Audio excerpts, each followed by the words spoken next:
We will not do a deal at any cost. That has to be clear, and the EPP is working firstly to have a solid majority in the European Parliament, but secondly as well to give out our clear messages to the UK and as well to the European Commission and its negotiating teams. What are our red lines? What is needed for the citizens? What is needed to protect the internal market, to protect our small and medium enterprises? And we will only give consent if we get these guarantees accordingly.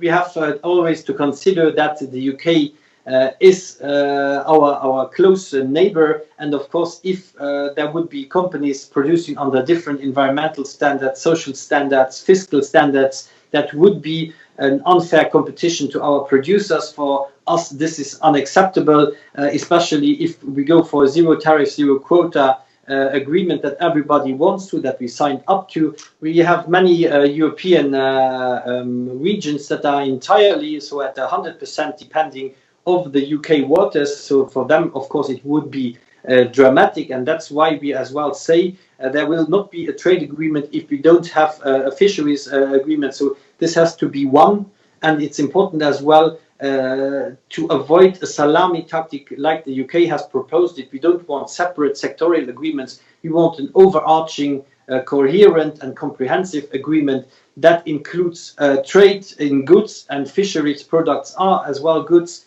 but as well the fishery rights. That is important to keep that together, and as well that we have it together with the other sectors. So if there is a breach in some, for example, in fisheries, that we can have trade sanctions as well on other parts. So we need to have this this correct balance, and that's something where the UK at this stage is not ready to negotiate about. Just imagine there would be a toy coming from the United Kingdom to be imported to the EU, and we would see that this is not up to the strong European standards. Well, then there could be a dispute settlement between between the UK and the European Union. Who is going to rule at the last resort over this? We don't want it to be any kind of private court system that is going to rule. We want it to be the European Court of Justice that is ruling at the last resort on the conformity on EU legislation. For us, it is very important to have a control, a monitoring of what is going on the border between Northern Ireland and the rest of the island. So this is for us crucial. We have to have our veterinary experts, we have to have our customs experts on the spot to monitor if the European customs code is correctly implemented, and therefore we need representation on the spot.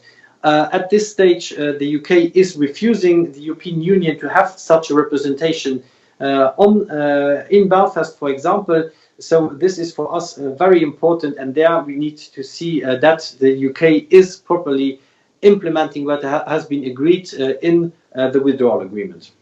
If we want to have a good deal for our citizens, for our businesses, it's now to act and not keep everything until late autumn. Late autumn will be too late because this Parliament will have to give its consent, and we will only do that in good knowledge of the facts and the progress. So the progress needs to be made now.